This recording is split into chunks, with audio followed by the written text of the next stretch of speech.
ఇదిగోరా, అడిగావు కదా, నీకోసమే సెకండ్స్లో బైక్ కొన్నాను.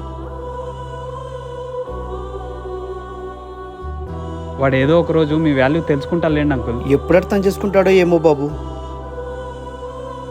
ఎందుకురా నువ్వు ఎప్పుడు మీ నాన్నతో చిరాకుగా మాట్లాడుతుంటావు? ఏం చెప్పలరా, ఏది అడిగినా ఏది కొనియాడు. ఊరికే నన్ను కన్నీ తప్పు చేసినాడు. అవునరా, నువ్వు చెప్పింది నిజమే. నిన్ను కని తప్పు చేసినాడు. ఒకసారి బయటకు వచ్చి చూడరా, మీ నాన్న డబ్బులు సంపాదించేకి ఎంత కష్టపడుతున్నాడో నీకు తెలుస్తుంది. మన తల్లిదండ్రులు మన కళ్ళ ముందు ఉన్నప్పుడే వాళ్ళని సంతోషంగా చూసుకోవాలరా. లేని వాళ్ళని వెళ్ళి అడుగుపో, ఆ వాల్యూ ఏందో తెలుస్తుంది.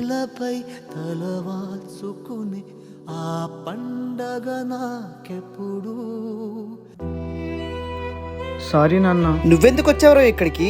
ఎందుకు అలా ఏడుస్తున్నావు? ఇన్ని రోజులు నేను నీకు అర్థం చేసుకోలేకపోయాను. నన్ను క్షమించు నాన్న. రే రే రే రే రే, ఏంట్రా ఇది? నాన్నని ప్రేమించండి, ఎందుకంటే మీ మొగంలో చిరునవ్వు చూడడం కోసం తన సర్వస్వాన్ని త్యాగం చేస్తాడు నాన్న.